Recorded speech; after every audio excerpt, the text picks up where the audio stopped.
Bom dia, queridos ouvintes. Meu muito obrigada a você.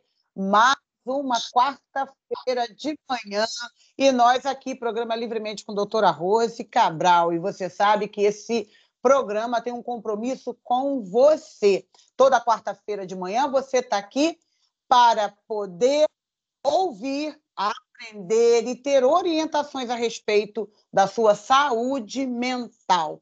E hoje, pessoal, a gente está com um assunto aí muito relevante. Ontem aí foi dia, 12 de outubro, Dia das Crianças, e você festejou aí com a sua criança.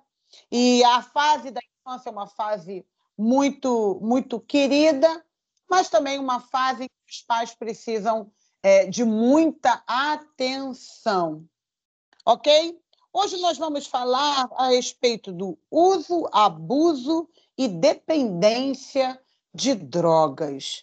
Talvez você diga assim, eu não tenho com que me preocupar com isso, mas olha, a realidade em que nós vivemos e a quantidade de pessoas que fazem uso, abusam ou até mesmo já estão dentro de uma dependência química é alarmante. Então, você aí, querido ouvinte, sai daí não, convida alguém para estar aqui conosco, sintonizar aí a Rádio Luna Rio, e nós vamos hoje falar a respeito de dependência química, ok? E para conversar conosco, eu convidei a Márcia Dias. Gente, ela é formada em Serviço Social pela Universidade Federal Fluminense, pós-graduada em Prevenção ao Uso de Drogas pela Cândido Mendes. Ela também é conselheira em dependência química pela Contexto e atua como terapeuta familiar. Bom dia, Márcia. Seja muito bem-vinda. Bom dia, doutora Rose. Bom dia aos ouvintes. Um prazer, estar aqui participando e principalmente, numa data após, o Dia das Crianças e também a padroeira, padroeira do Brasil. Muito obrigado pelo convite e que possamos, ter um bate-papo bastante elucidativo, para os seus ouvintes. Com certeza será. Agora, diz para mim, explica um pouquinho para a gente, como alguém que se forma em serviço social, especificamente, vai trabalhar como terapeuta familiar? Como é que esse assunto, essa abordagem, como foi que isso entrou, na sua vida profissional? O serviço social abrange tantas outras coisas, é claro, porém, especificamente, o que levou você a se tornar uma terapeuta familiar e com essa expertise dentro da dependência química? Bom, dentro da minha formação, o meu estágio foi numa instituição onde a minha supervisora de estágio, Vera Lúcia Azevedo, ela, dentro das minhas orientações de supervisão, ela foi me mostrando o quanto uma empresa, uma instituição tem uma incidência, de funcionários que apresentam uma dependência muito do álcool e também de drogas ilícitas. O álcool também é considerado, o alcoolismo, na verdade, é uma doença. Então, essa visão, que o funcionário, na segunda-feira, geralmente, que tem um problema de adicção, o uso de drogas, a adicção está também com relação ao uso do álcool, segunda-feira o funcionário falta, a família, geralmente a mãe ou a esposa liga, para dizer, olha, meu marido ou meu filho está passando mal, então a família já está sendo facilitadora, Então, a partir dessa visão, minha supervisora, ela falou, olha, aqui na empresa, ou na instituição, né? Eu já faço um trabalho com alguns funcionários que têm a doença do alcoolismo. Eu passei a participar. E, em algum momento, as famílias iam também para dizer como é que estava a situação em casa, né? A questão financeira, a questão da participação como marido, com as funções, com as responsabilidades. E depois que eu me formei, né, que eu fiz a minha pós em prevenção, e na pós eu encontrei uma equipe que estava trabalhando no Hospital Psiquiátrico de Jurujuba, aqui em Niterói. Eu sou de Niterói, e estava o médico responsável, né, a equipe multidisciplinar, e ele me convidou se eu não gostaria de trabalhar na equipe, no núcleo, né, de atendimento. Na verdade, no Jurujuba foi desintoxicação.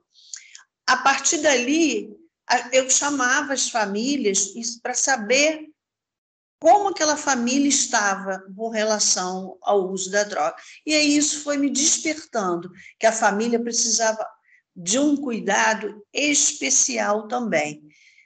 E eu fui me especializar, né, na terapia de família, pelo Instituto de Terapia do Rio de Janeiro, e me especializei em atender famílias de dependentes químicos, porque é uma questão que a família ela não aceita, né? Ela considera um tabu, ela mantém em segredo. Então, esse trabalho veio a partir da minha vivência como primeiro estagiária, depois atuando numa equipe multidisciplinar.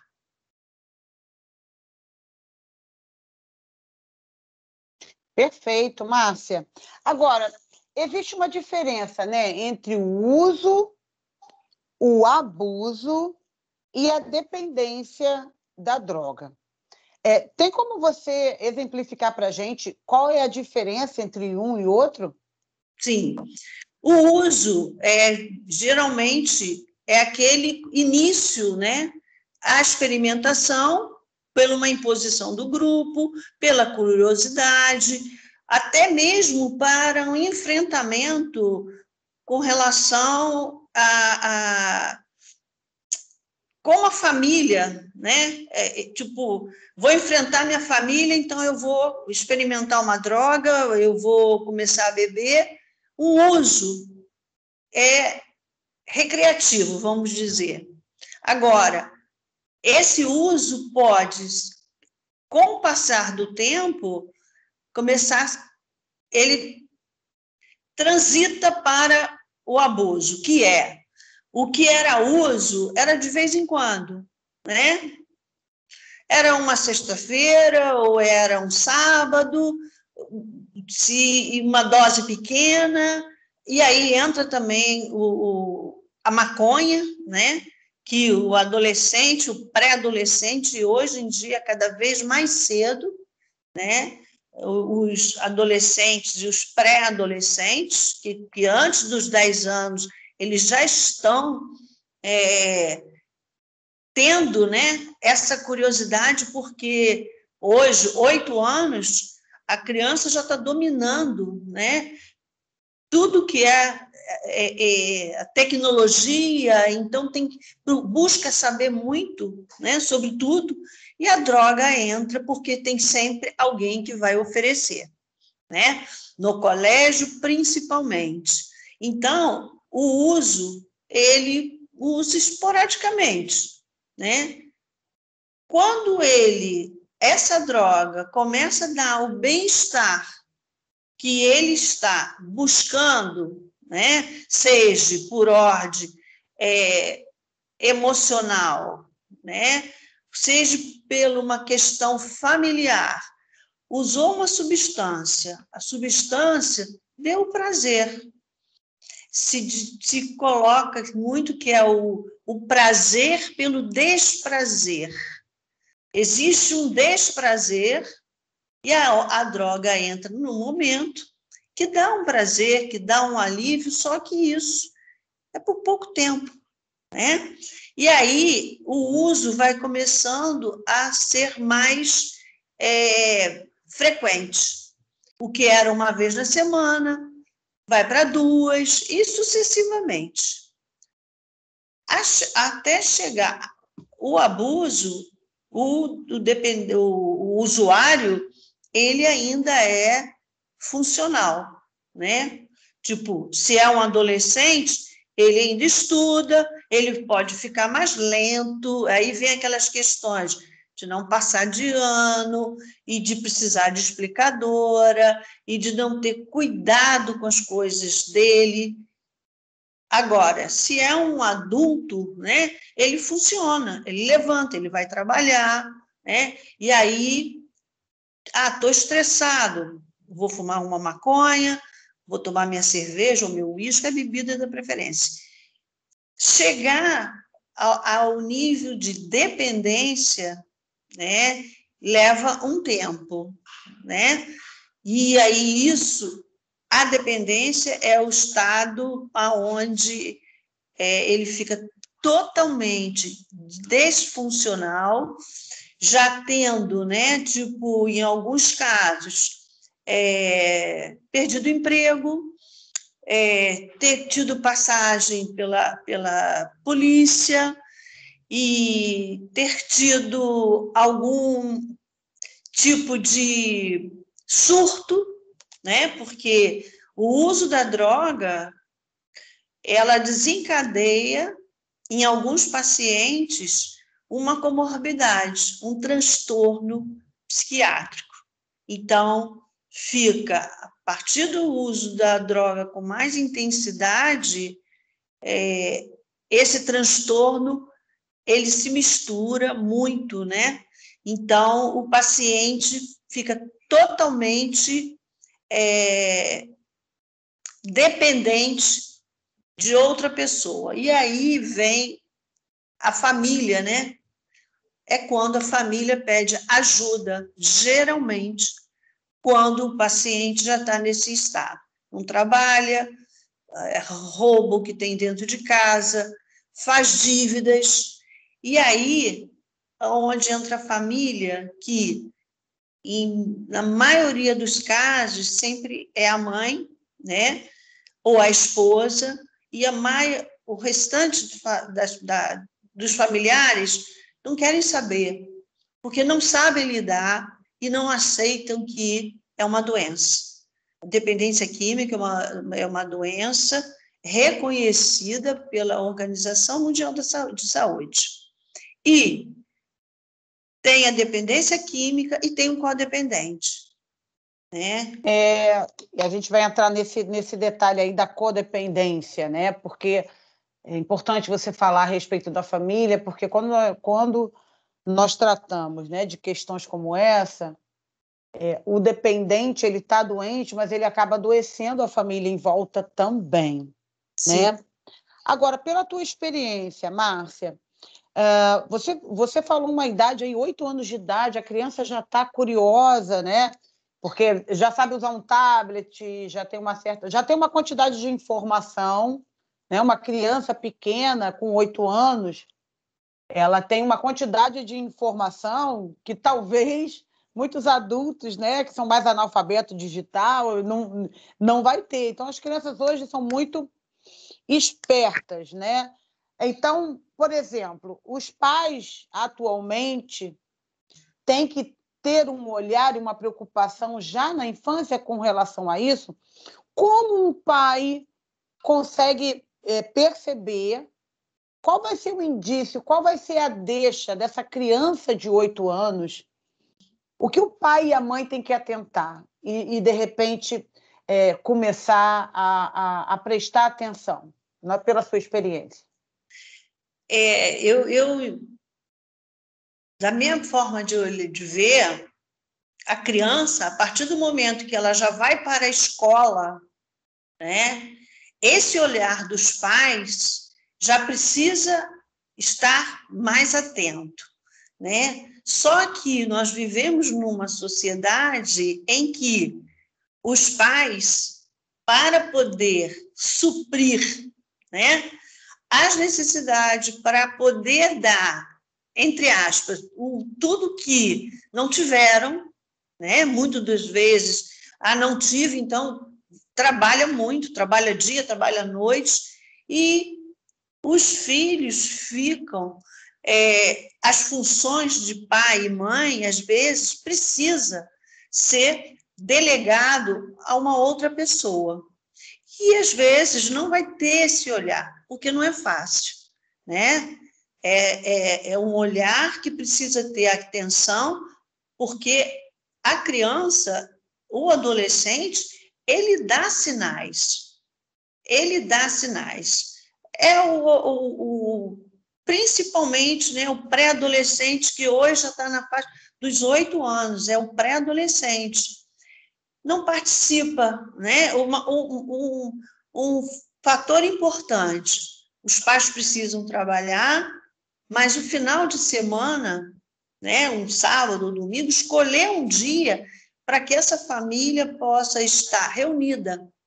Porque na hora dessa refeição que os pais vão poder observar, né, se o filho ainda criança ou adolescente, ele vai querer participar, se ele vai conversar, sem cobrança.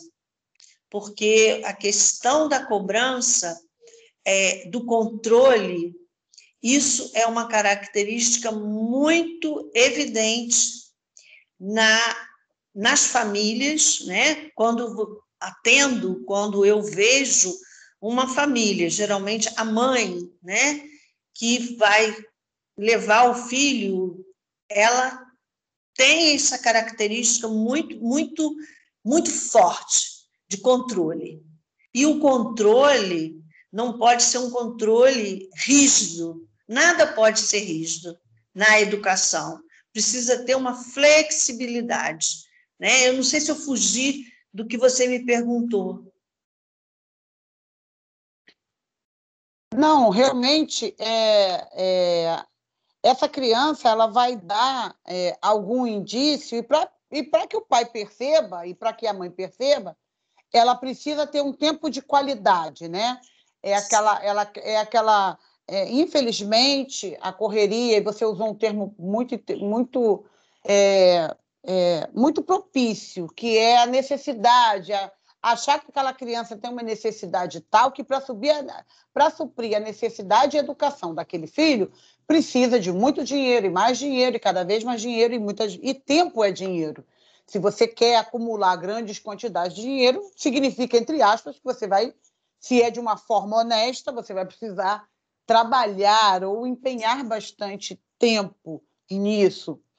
E seria o mesmo que a gente dizer, Márcia, que essa ausência de pai ou essa falta de atenção, essa criança que tem essa pouca atenção dos pais, é como se o fato de querer ser aceito junto a outros meninos, a outras meninas, outros jovens, ele vai acabar cedendo e vai acabar compactuando sem ter uma orientação prévia para poder ser aceito. Então, o uso recreativo tem muito disso, de querer aparecer para alguém ou de querer ser aceito, né, num colégio, né, porque o ambiente que a gente vai ver que a criança vai estar ali junto vai ser um ambiente de colégio. E aí essa responsabilidade, o pai e a mãe transferem para a escola, porque se o filho tiver contato com a droga na escola, a culpa é da escola. Como é que fica essa questão para a família? Porque eu imagino, mas você que é terapeuta familiar, possa talvez nos explicar melhor. Mas eu imagino que seja complicado para um pai e uma mãe entender que teve, entre aspas, alguma parcela de culpa naquele comportamento daquele filho com relação a experiência, né, com o uso de drogas. Como é que é isso? Bem, a questão, né, o uso de drogas, isso já veio dos primórdios, né? Isso não é uma novidade. Numa família onde os pais usam de uma forma abusiva o álcool, vamos dizer, fazem reuniões, bebem todos os dias. Às vezes tem pais, né, inclusive, que usam maconha em casa ou usam qualquer outro tipo de droga que fica subentendido para o filho que o pai, né, ou a mãe está bebendo demais. E a criança, ela participa disso. E quando a criança está na escola, que começa a ser convidado para ir a reuniões, às festinhas, né? Hoje que eu falo de uns anos para cá, né? Os adolescentes, eu falo pré-adolescentes porque o que era no passado, coisas de adolescente, hoje é do pré-adolescente. Eles vão para as festas e as festas têm bebida alcoólica, né? Porque eles alugam um salão, os pais não podem entrar, e se entram, o que eles apresentam são sucos, mas só que dentro do suco tem uma vodka, tem qualquer outro tipo de bebida. Agora, a questão dos pais, né, se sentirem culpados com relação, né, que só percebeu que esse filho já está usa-se o termo de abusador, mas o uso abusivo de droga é porque esse filho já está numa fase, não é só recreativa, né? Porque a nossa geração teve esse contato com a droga. Muitos seguiram, outros, tipo, não, isso não é. Não, eu sei que se eu vou. Escutei muitos relatos assim. Eu sei que se eu usasse, eu ia gostar. Né? Então, assim, usou, gostou, todas as vezes que senti o tal buraco que eles falam, é um vazio, é um buraco, usou a droga, preencheu. Agora, com relação os pais que precisam estar trabalhando e deixa, né, ou com os avós, ou com os tios, ou mesmo com uma secretária, os pais precisam saber diretamente com o filho como é que foi o dia, ver as anotações da escola, ter um interesse, porque fica muito para alguns filhos, tipo, eu vejo meu pai e minha mãe, às vezes só no final de semana. Por quê? Sai, o filho está dormindo. Quando chega, o filho está dormindo. Então, não tem uma interação dessa relação, desse vínculo, né? De pai, o respeito, né? Então, assim, na hora que, provavelmente, nesse momento que o grupo impõe, né? Tipo, não, deixa de ser bobo, isso não vai fazer nada, não vai fazer mal. Você é filhinho de mamãe, filhinho... Aí eles usam, né? Com medo.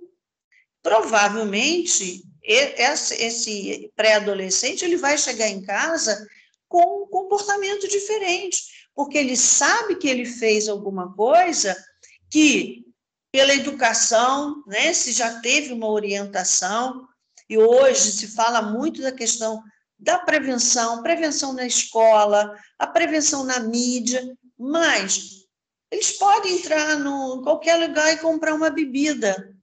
Então, fica, né, uma informação que não é. Então, assim, olha, não bebe não, que beber não faz bem. Tem a questão da lei seca, tem isso tudo. Mas, o que acontece? Em casa, ele vê isso. Já escutei relatos, né, de o pai ou a mãe dizer assim: eu compro bebida para o meu filho, para ele beber em casa, pelo menos eu fico tranquila.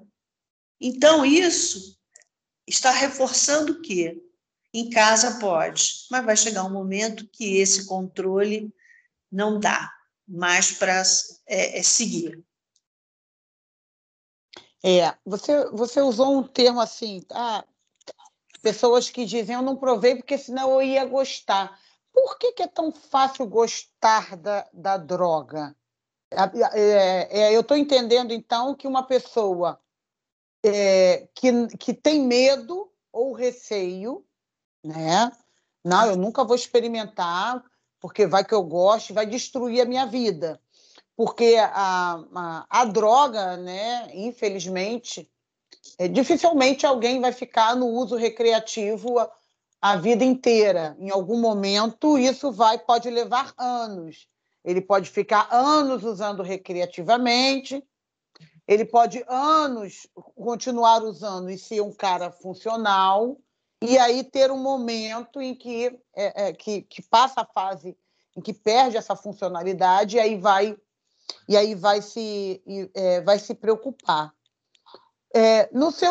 Pela sua experiência, Márcia, por que parece fácil se tornar um dependente químico ou acabar se viciando em um uso de uma droga? E aqui a gente não está especificando uma, né? Aqui nós estamos falando no geral, maconha, cocaína, o próprio álcool. Então, por quê? Qual é a necessidade do ser humano de tão facilmente acabar se tornando alguém numa dependência, chegar numa dependência ou acabar se viciando em uma dessas substâncias? Essa questão, né, de chegar a um ponto de se tornar um dependente, aquela pessoa que não funciona, que precisa cometer atos ilícitos, né, porque passa a roubar, não só dentro de casa, ele começa a roubar dentro de casa e a própria família percebe, mas,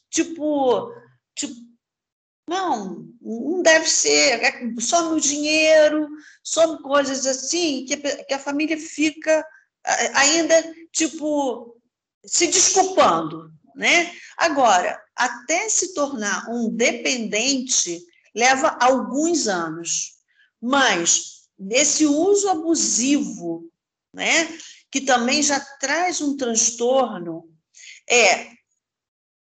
depende muito de cada pessoa, porque uma pessoa pode usar uma quantidade abusiva de droga e não se tornar um dependente. E aí tem estudos que é hereditário, e aí se vai se fazer uma árvore genealógica da família, vai perceber que mas é tabu, os assuntos não são falados, né, com relação ao uso de drogas. Então, mas se começar a fazer esse estudo, eu lembro, meu pai ou meu avô, não, eu tinha um tio, e aí começa a surgir, então, assim, ser um dependente químico, se tornar um dependente químico, que é uma doença, precisa ser tratada e não controlada. É uma doença que ela é para a vida toda, ela é progressiva e ela é fatal, né? Então,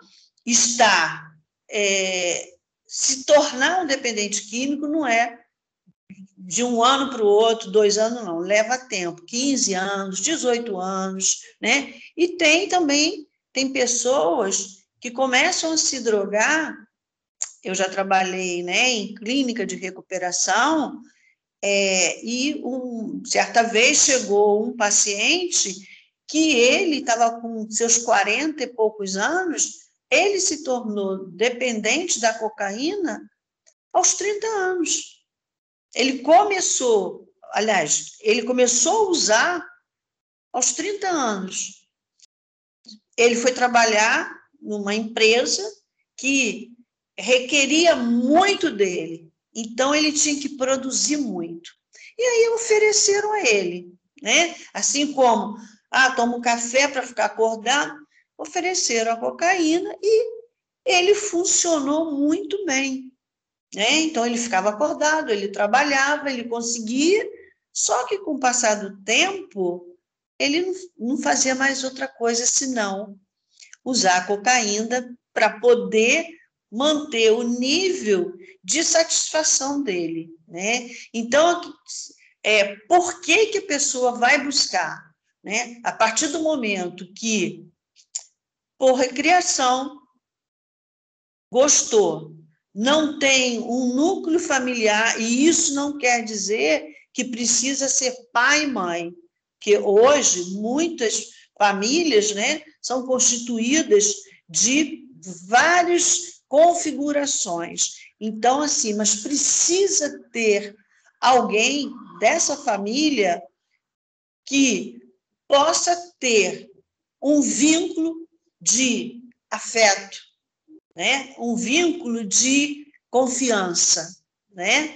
E esse controle que vem muito da questão que o codependente está ligado ao dependente, um precisa do outro, né? Então, o codependente não veio com dependência química. Qualquer família, né, tem sempre um codependente. É aquela pessoa que precisa estar no controle, né? Então, ela sofre muito se o outro não faz conforme ela gostaria.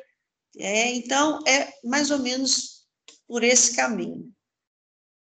Perfeito. Eu vou chamar rapidinho, gente, um intervalinho e a gente volta já já. Sai daí, não.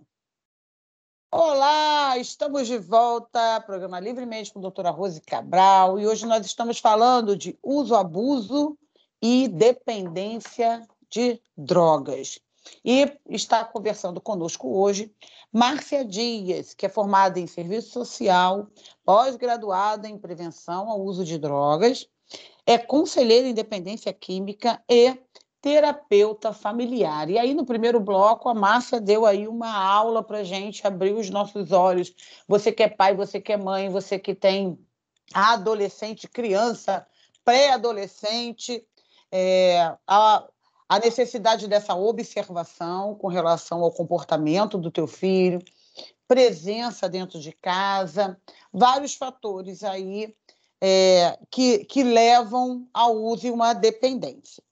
E aí, no finalzinho do primeiro bloco, a Márcia estava falando a respeito da codependência. Márcia, ficou muito claro para nós que a dependência química ela é uma doença, né, gradativa, inclusive você falou, né, fatal. Então, pode levar à morte, pessoas morrem por conta disso. Você, como terapeuta, né, familiar, e aí você tem um trabalho especial para poder dar assistência à família do dependente químico.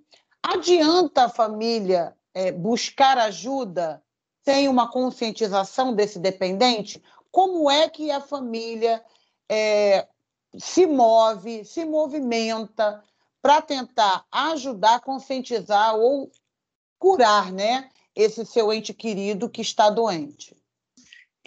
Na verdade, quando a família, né, e aí não são todas, porque como eu mencionei, existe um tabu muito grande com relação a aceitar que tem um familiar, né, dependente de droga. Então, hoje, né, desde o início da pandemia, onde as famílias ficaram, né, no mesmo espaço, né, coisa que não se fazia, porque iam para a escola, trabalho. Bom, há 2 anos que as famílias precisaram compartilhar o mesmo espaço. E muitas famílias, muitos casais se separaram, né? Então, muitas questões familiares vieram à tona, vamos dizer. E, com isso, esse uso de substância dentro de casa, porque não podia ir para a rua, tudo fechado. Não tinha um baile, não tinha, né, aonde é o reduto, vamos dizer, né, que o dependente químico sabe aonde procurar. Então, usava a sua droga de escolha em casa, dentro do banheiro, dentro do quarto, e isso começou a trazer um desconforto. E aí eu trago também uma informação muito, muito importante, né, que são os grupos de mútua ajuda, que na pandemia começaram a funcionar online, como os atendimentos, né,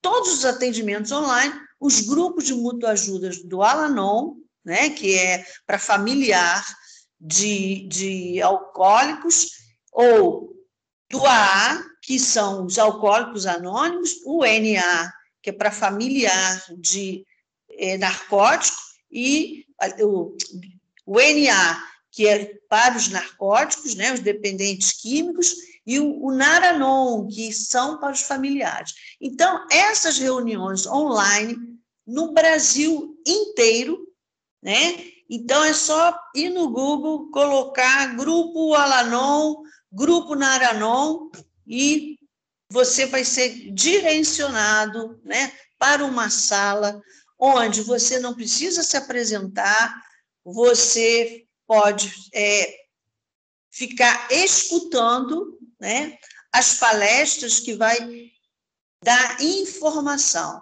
que a dependência química é uma doença, não tem cura. Então, o familiar quer curar, ele quer controlar. Então, isso ele não vai conseguir. O que ele vai conseguir é se cuidar. Ele precisa se instrumentalizar para poder lidar com o dependente químico, para não facilitar, né? E aí, o que seria essa facilitação? É assumir responsabilidades que deveriam, ou que é do dependente químico, como pagar a pensão do filho, se caso for separado, pagar o aluguel, pagar as contas. Então, o familiar responsável começa a fazer isso e, cada vez mais, esse dependente vai se tornando incapaz. Ele que entrou, né, usou a droga, gostou, fez bem, naquele momento que estava sob efeito da droga, o problema que ele tinha, que só ele sabe, e aí eu não posso dizer que era isso, que era... Ele que tinha um problema, mas não procurou ajuda, né? Então, essa orientação nas escolas, né, de perceber um aluno que está disfuncional, por não prestar atenção, por não trazer as atividades, procurar saber com a família, né? Porque às vezes a família está passando por uma questão, né? Um desemprego, uma morte familiar, e isso tudo pode levar um adolescente para um caminho, tipo assim, eu preciso sair dessa dor, né? Eu preciso sentir um pouco de alegria.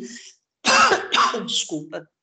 Então, a droga pode entrar nesse momento. Então, hoje, o codependente, né, ele tem um excesso de zelo, né? Então, assim, ele cuida, ele lava roupa, ele faz a cama, ele não deixa o dependente ou o filho fazer nada. Então, isso é uma forma dele se completar, né?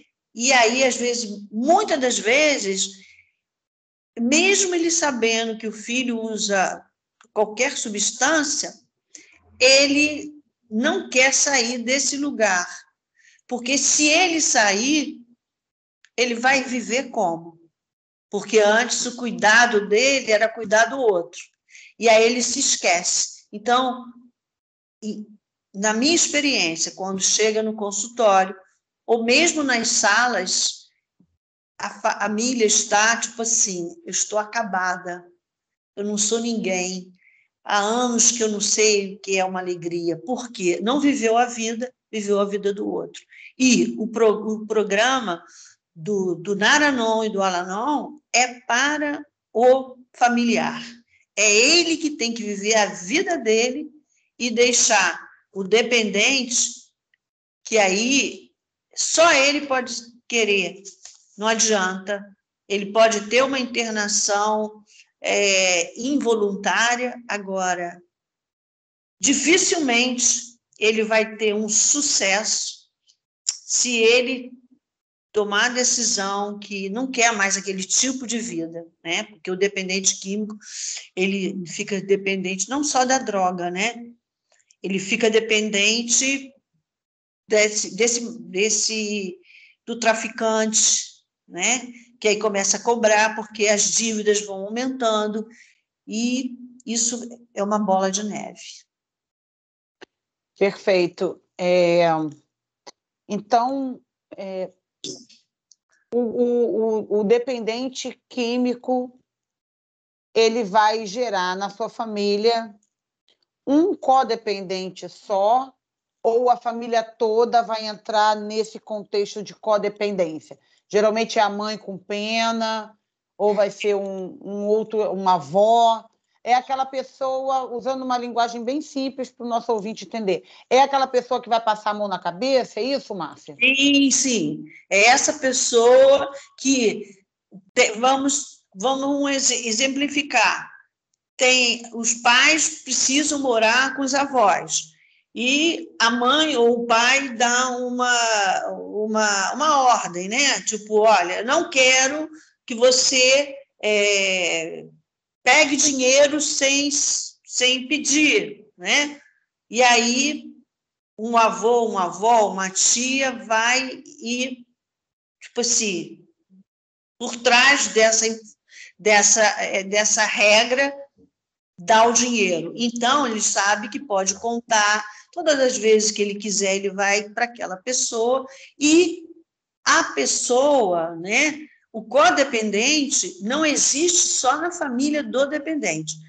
A codependência ainda não é reconhecida pela Organização Mundial de Saúde, mas as famílias, sem ser uma família com a doença da dependência química, tem um codependente, tem aquela pessoa que cuida do outro e não se cuida, vê a vida do outro e não vê a sua vida.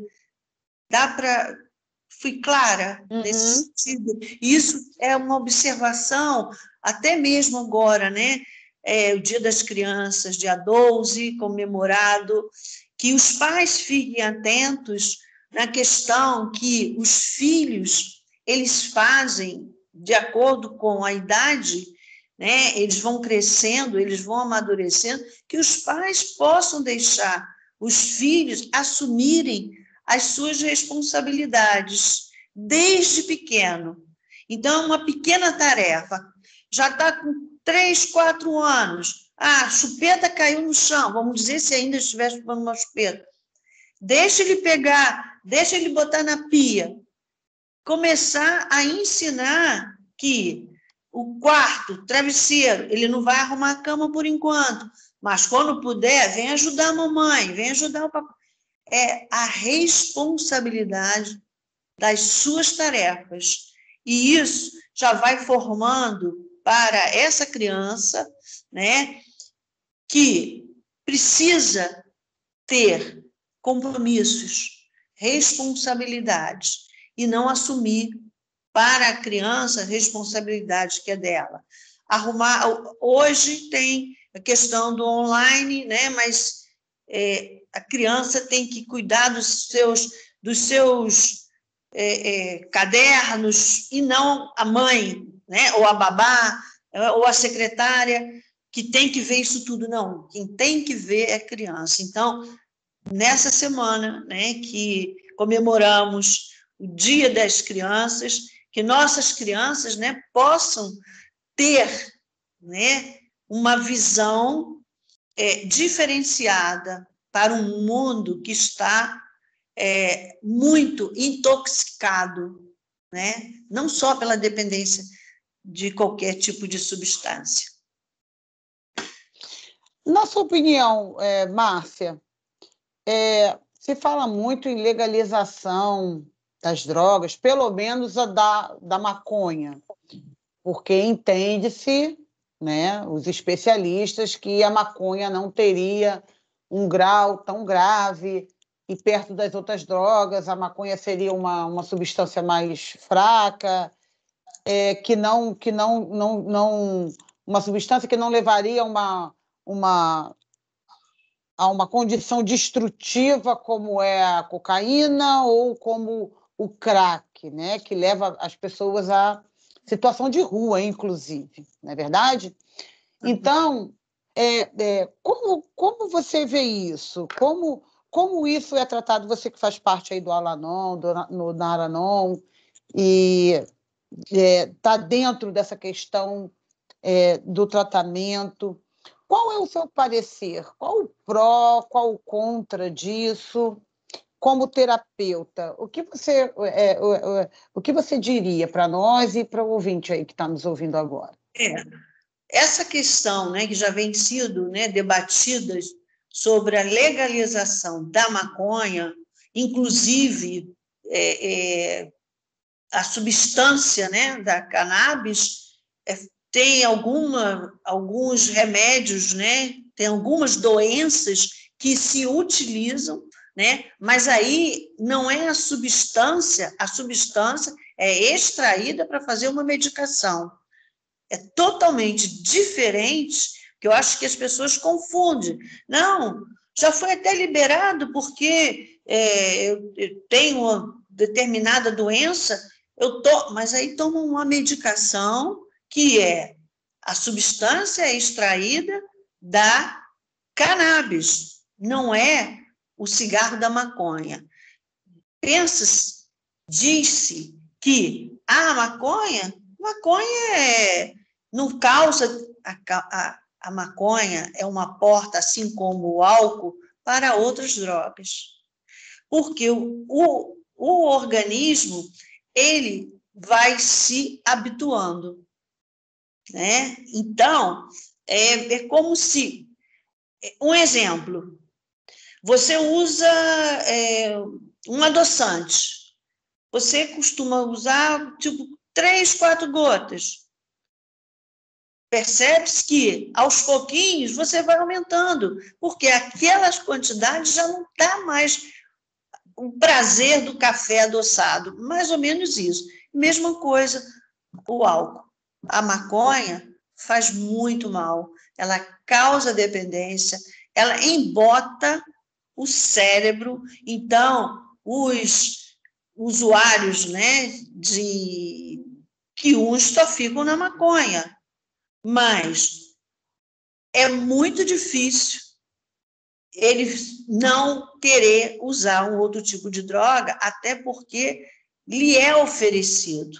Porque esse intermediário, né, entre o que usa e aquele que fornece, ele vai, tipo, olha aqui, experimenta isso aqui. Então, cada vez mais são drogas que são oferecidas, né, para que exista esse comércio. Então, a legalização da maconha é uma questão que tem aqueles que gostariam, porque acham que, tendo a legalização, não vai precisar ter mais o tráfico, né?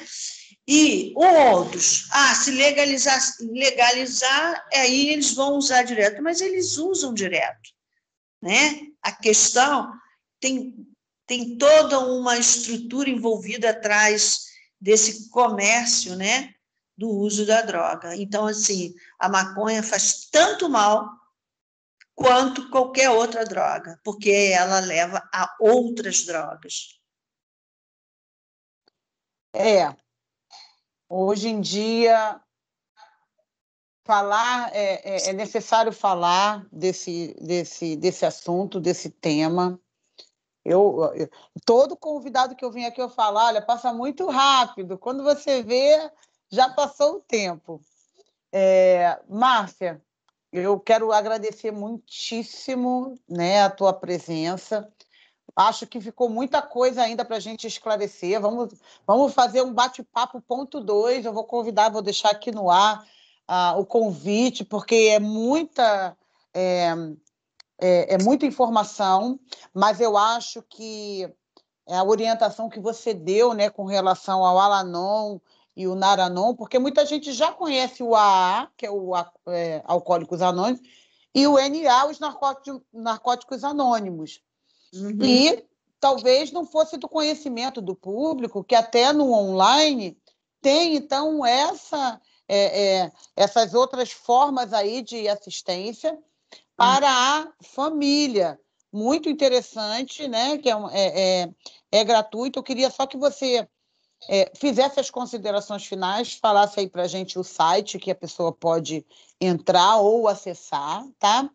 E também que você deixe aí sua rede social, seu contato, como acha, né, a Márcia Dias, como alguém que está aqui nos ouvindo agora e está passando por um problema e, de repente, quer te procurar para buscar uma ajuda ou até mesmo te consultar como terapeuta familiar para ajudar nessa questão, porque é uma questão muito difícil, é muito complicado, mas são entes queridos de muitas famílias que estão doentes e famílias que, consequentemente, vão adoecendo, né, por causa disso. Então, esse esclarecimento aqui hoje foi maravilhoso. E você aí, querido ouvinte, não deixa passar a oportunidade de ajudar o teu ente querido e de também colaborar, né, como membro dessa família para a cura desse dependente e também do codependente que está associado, está adoecido também dessa situação. Por favor, Márcia, suas considerações. Eu que agradeço, né? Realmente passou muito rápido, é um assunto puxa outro, e falar de família, principalmente, é um assunto que mexe muito comigo, porque família é a base, né? E nós estamos precisando, né, de esses esclarecimentos, porque tem muitas famílias sofrendo muita coisa. Então, esses atendimentos online, né, tanto do Al-Anon como do Nar-Anon, elas facilitam, porque às vezes numa cidadezinha do interior, né, não tem um grupo, né, presencial, mas ela acessando pelo celular o site, né, do grupo Al-Anon ou Nar-Anon, ela vai estar numa sala, ela vai ser recebida, ela vai ser acolhida, ela vai ser direcionada, né? E aí como é que funciona? Ela é direcionada para a região dela, olha, próximo da sua região, quando começar o presencial, tem tal lugar. Então, nós já estamos, acho que no finalzinho, né? Então, assim, procura no Google, né? Grupo Mútua Ajuda do Al-Anon, Anon, ou Nar-Anon, que vai aparecer os grupos que tem grupos todos os dias, a semana inteira, e vai ter sempre alguém para escutar, né? Sem julgar, porque todos estão ali pelo mesmo objetivo: procurar ajuda para si, para poder ajudar o próximo. Os meus contatos, né? Eu tenho Márcia com Y, Márcia Dias, né? Minha rede social do Facebook. Meu contato de telefone é 21 997810879.